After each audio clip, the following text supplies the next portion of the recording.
Fired up to be here, guys. My name's Michael Eric, nobody special, real estate agent in New York and Florida. What I realized, every time I sold a home, I never got paid again. So it made sense for me to start looking for other ways of making money.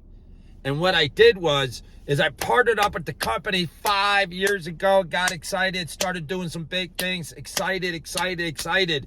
But this is what happened, guys. I wasn't able to sell another house. I was struggling. I didn't know where I was going to go. I didn't want to be in a hometown. I watched other real estate agents struggle. The interest rates started getting crazy. Number one. Number two, the inventory was nuts. Real estate agents are little wacko, little crazy, because you got to be crazy to be in that business. So I was starting to get crazy. I started to wonder if I don't even have another transaction. I was, this and that. I got to go here, got to go there, got to do this, got to do that, got to do this, got to do that, got to go here, got to go there. And I wasn't spending time with my family. I wasn't spending time with my life. I wasn't spending time with all the things that I wanted to do. So I started looking for other ways of making money. And I realized that there's a way that you can make money with services that people need, want, and use every day. So I said, you know what? I was living in upstate New York in a small little house in Poughkeepsie, New York, and a 1,500 square foot house. It wasn't my dream home. How many people are living in your dream home at this time? How many people are living the life that they want right now? See, that was me. And I don't know if that was you or not. And I don't know if that's you now. So I started looking for other ways. And I ran into the company. I partnered up, got excited, went to a training. I learned how to get customers. I learned how to build a team. My coach told me, he said, Mike, I need you to go to training. I was like, okay. I didn't want to go, but I went and I did what I got to do. And then I went down to Staten Island and I learned how to, Queens, New York. And I learned how to get customers. I learned how to build a team. I saw people there. I saw people getting excited. I saw people doing the things that they all wanted to do. I saw happy people. How many people in your life are happy? Write that down. No more happy people. I'm the only one. Is that a sign? I don't know if that's a sign or not. Number two, I saw belief. I saw that it could work. I saw beautiful people, like just powerful people that are just getting into my soul. Like Pat Mazur says, let it burn in your soul. Let it burn in your soul. So I said, you know what? I got to do this. I got to do this. I got to figure out a way how I can make this work. And then what I did is I got to talk. What happened was everybody was in the room and they asked the question, who's going to Phoenix, Arizona for a convention? And I was like, that's not me.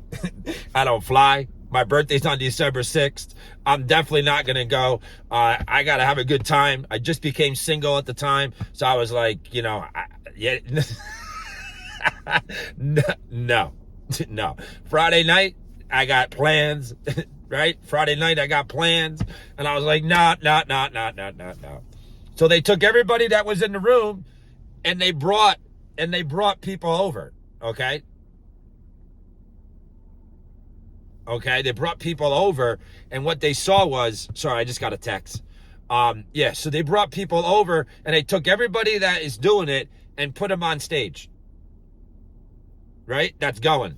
And it left me in the room with like 15, 20 people in the stage area, right? In the crowd. I was like, uh-oh.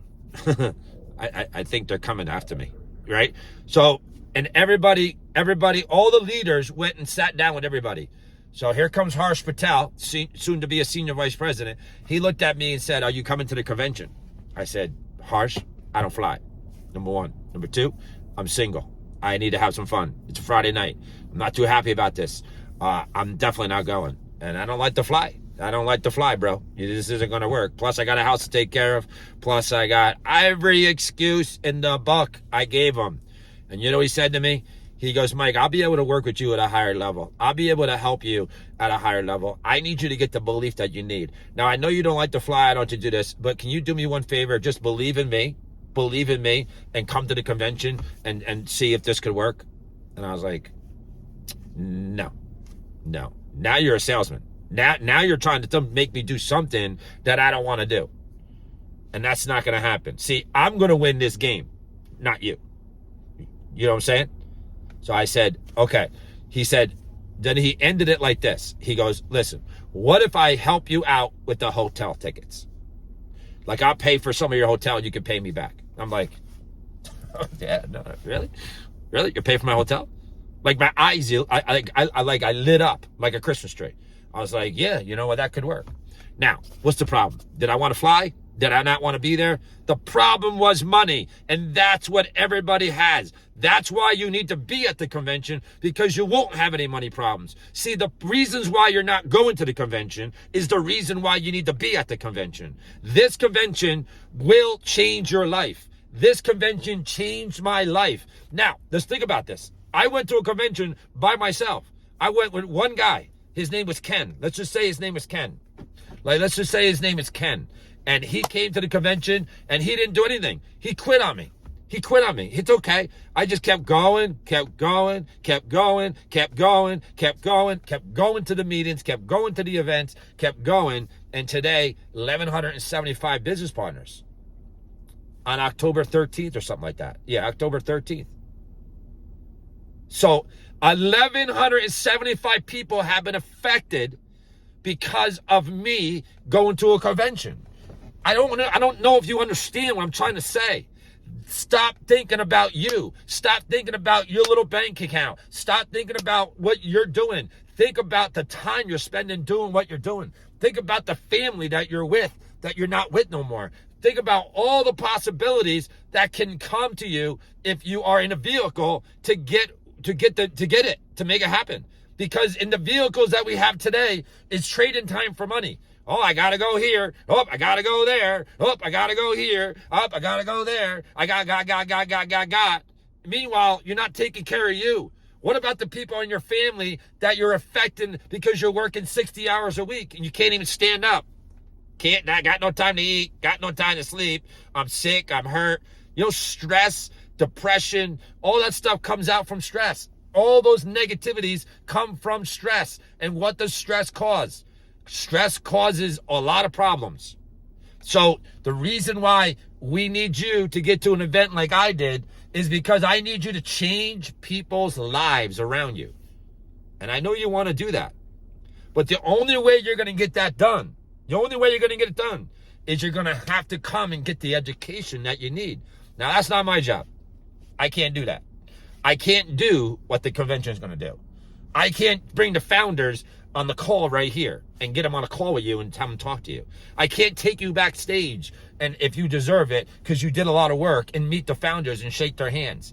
The guys that founded the company in 1993 for the same reason, because ACN, there was no ACN, and they wanted to make a company that would be fair to the IBOs, you, and fair to the ACN. It had to be an equal square. If it wasn't equal, they didn't want nothing to do with it. They want nothing to do with it. So understand, you're not coming to the convention for you and your little thing and your little, I got to go away and I got to go away to a wedding and I got to cancel this and I got to cancel that and then I got to move my office, all this stuff. All this stuff, the reason why you're moving an office today is because you don't have enough money, because you got to downsize, because you need the convention. You need the convention. That's why EXP charges $900 for a convention. That's why, Keller Williams agents have one in Austin, Texas. What do they got?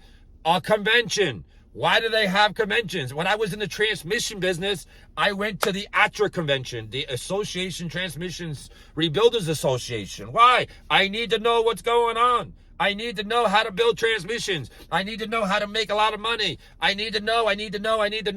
So I was flying to Vegas every year in October because I needed the education. That's what you need. And you got to get it in a place where everybody else is going to get it. See, the problem is, if you don't go to the convention, you're going to be left behind. See, if I didn't go to the ATRA convention, okay, with transmissions, when I was in the transmission business, I got left behind. I was calling people up and saying, hey, listen, how do you fix this transmission? Or what am I looking for in that transmission? Oh, the spring in the BR4A? Oh, yeah, the spring in the Honda. Yeah, the Honda Prelude. Okay, yeah. So that little spring, look for that spring. That spring's weak. That'll crack. Look at this. Look at that. Look at this. Look at that. And I was making money quick. I was making money hand over fist. You know why? Because I knew exactly when the car came to the shop. I knew it was a Ford Taurus. I knew it was a Plymouth, a Caravan. I knew that the Caravans, they had all kinds of problems with the spindle, and the spindle used to come out, a rivet used to come out and put a hole in the side of the transmission. I knew when I saw a little leak and I looked at that little area, I knew what the problem was, and we can get it fixed. So we welded the rivet so the rivet doesn't come out and start screaming on the side. See, these are little things that I knew because I went to a convention. And it's the same thing here. There's nothing different. You got to come to the convention. You got to say, you got to be excited. You got to cancel what you got to cancel. You got to make this happen. You can't say no to this convention, because the problem is you will be left behind. You will be left behind. It's okay. Because now you're the ones that are going to be talking to me in December. I really want this thing. And I really want it to work. And I really need it to work. And I really want it. And I really, I come to the trainings, but I don't do anything. I go to the conventions, but I don't bring anybody. I don't call nobody. I don't do nothing. You know why I don't do anything? Because your belief is down here in the gutter. In the gutter. Where mine was when I was told to go to a convention just recently down in when I got out because of a relationship breakup, and I had to figure out a way to go back. I gave up on ACM for like a year because I got to do what I got to do. But then I got back in because you miss one convention, guys. Write this down. Write this down. If you miss one convention, one and done. One and done. Say goodbye. You won't be here. You'll be working at your job the rest of your life. I got an individual that's been driving a truck for 23 plus years. And he's going on 24, he or she. He's going on 25. He's going on 26. He's going on 27. He's going on 28. He'll go on for the rest of his life if he doesn't determine and make a reason to make this work. And there's no better way than doing this because it's just affordable. So what happened was I was told to go to a convention, okay, in Philadelphia. In Cleveland, Ohio. And I was told to go to that convention, but I was also told that if I didn't go, they're not going to work with me. They're not going to help me. They're not going to do anything with me. Matter of fact, take my phone number out of your phone. Harsh told me that. Mike Major told me that. And Pat told me that. I said, what do I got to do, guys? Like, what do you want me to do? You got to go to the convention in Cleveland, Ohio. That's on Sunday. It's on Saturday, and today's Thursday. And he goes, I don't care. Figure it out. That's your problem. You should have bought the tickets a long time ago. You listen, if you want this, you'll be at the convention. If you don't want it, I won't see you at the convention. It's okay. I got many other people that I can work with that I can bring to regional vice president. Now, how bad do you want it, Mike? I said, I want it. I really want it. Like, I need it. Like, it's desperate. Like, I have no choice. I got to figure something out. And I think this will be it. Okay, well, then I'll see you at the convention. Well, no. Can we do it online? No, you got to be at the convention. If I don't see your body in the convention, lose my phone number. It's that simple. I was like, all right. I drove a bus with a bunch of people, 75 people with a bus. A rented bus. The bus is driving sideways through Buffalo, through all that. I text Pat Mazur and I said, Pat, listen, I can't believe it. I'm on a bus.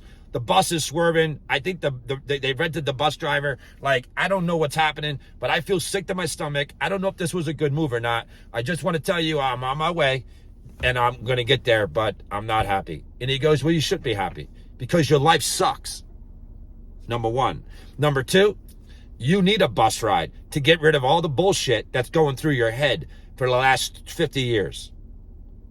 I need to get you cleared. I need to get your head clear. I looked at the text. I go, okay, I'm not getting any sympathy here. I won't text him no more. And I got to the convention. I saw Harsh for the first time in like a year. And then Harsh introduced me to Mike. I didn't know Mike that well. And Mike said, hey, man, are you ready to make some money? Did you get rid of all that? Okay, good. You figured it all out? Good. And he screamed out loud to the whole crowd, Michael Eric's back. We could take the company to billions now. And it made me feel so good. It made me realize that they don't care about your past. They don't care about what you did. They care about what you're going to do. And if you're not going to do it, that's fine because they got many other people. So guys, I'm fired up. I'm a regional vice president. I got over 12, I'm about to hit 1,200 business partners. I'm excited. I know the information. I want to work with you. If you're not working with somebody that doesn't have a lot of customers, a lot of business partners, that's not on the charts, that doesn't know, there's a lot of fakers out there. There's a lot of pretenders out there. There's a lot of people out there that will call other people. You know why you're calling other people? Because you don't want to hear the coaching, the real coaching. That's why. Now, I'm excited for every single one of you. I know 35, 40 people are coming to the convention. They made a decision, but we're not done yet. We are looking for you. We are looking for you because I don't want to change your life, and I don't want to change all 40 people on my team call. I want to change their families' lives, their friends' lives, people that they never even talked just because of their mouth. Their mouth knows what to say, knows how to peak people, knows how to listen to top leaders, all that. I went to a convention just recently with Barbara down there in Arlington, Texas, and she has a boatload of connections now. Why? Because she learned a little bit on how to, mingle in that crowd, but not look like you're some salesman, right? You touch the heart before you touch the hand. Touch the heart before you touch the hand. And do yourself a favor and get them to like you, know you, and trust you before you ask them about to do business with. Because if they like you, know you, and trust you, they're going to do everything they can with you. So, guys, I'm fired up. I'm out here in Texas, Dallas, Texas. I just got out of church. I'm going on to a Zoom right now, and then I'm going to go spend some time with an RVP Platinum, Jeff and Melissa Street. They're having a little get together, and that's it. I'm out in Texas. I don't know how long I'm going to be here. I will be on the road soon, probably next year sometime. I'm just excited about my life. I'm excited about my future. I'm excited if I get a chance to speak to you. If I get a chance to hear your words that come out of your mouth. If I get a chance to see you at a convention. If I get to see every single one of you. Because remember, we're scaling now. We're looking for leaders that can take over leaders, and leaders can go do their thing, and then we can go do our thing. See, we're looking for the people that show up to go up. We're looking for the ones that don't have any excuses. We're looking for the ones that say, you know what, Mike, I need training. I got to make this work. This isn't for you. This is for me. And I'm not going to give you any excuses. I'm going to make this work. Or I'm not going to cry to you and tell me, I really want this, but I just can't go to the convention. Why can't you go to the convention? Because of some lame excuse. Because there's not one excuse that you could give me to tell me that you can't go to the convention. Not one. Because if you miss the convention, you missed an opportunity of a lifetime. And this is what Greg Provenzano says all the time. You can never say that we're giving you a platform to win and an opportunity to be successful. For $299, we're not calling you. We're not waking you up in the morning. We're not telling you when to go to bed. We're not telling you what to read. We're not telling you what to eat. We're not telling you to go to the gym. We're not telling you anything. This is your decision. This is why Planet Fitness makes a lot of money. This is why most people out there are watching football and everything else on TV, and they're not really working on themselves. I literally got rid of a TV once I realized the TV was a nonsense box that just gives you a bunch of nonsense that doesn't give you anything towards the future. So I'm 18 minutes in. I'm fired up. I'm just excited about the future, and you should be too. So I got to go. I got a lot of things to happen today. I hope you have a great day. Let me know. Text me down below. All roads lead to Orlando. All roads lead to Orlando. I will be there a couple of days early. I'm driving down. I'm driving 16 hours with a superstar out of Texas. Me and him are going down. We're going to recruit. We're going to talk to people. We're going to make phone calls, and we're going to build him an army. You know why? Because he deserves it. He's given up his family. He's given up his time. He's driving with me so I can have my car there, so I can help people. I can bring people to the convention, and I can lead by example. See, lead by example. I try to tell the top leaders this all the time that are on my team. Lead by example. Do what more than anybody else is doing so you can get what nobody else will ever get, because they have the excuses, not you. Listen, I can have a lot of excuses. Listen, I've been here almost now. I've been here for almost 2 years, going on 2 years. I miss my family. I miss my nephew. I miss my niece. I miss seeing my father's grave. I miss my friends. I miss it all. But you know what I don't miss? The mediocre life that I had. The whining and complaining about everything under the sun and listening to the nonsense that my friends used to bring to me. Oh, you don't understand. I can't do this and I can't do that and I can't do this. All right, guys. I'm 20 minutes in, gotta go. I'm excited about every single one of you. You all are champions because you listened to my whole video. And with that said, I need you to text me and say, I'm going SVP. If you didn't do that, I know you didn't listen to the video. I'll talk to you later. I appreciate everybody. I listened to Ed Mylett this morning. I read the books. I'm reading the Millionaire Training. I'm so excited to be in Orlando with superstars. And if I see you in Orlando, I know you're one of them. I'll see you down in Orlando. Yes, Orlando, Florida, where the sun is always shining. Talk to you later.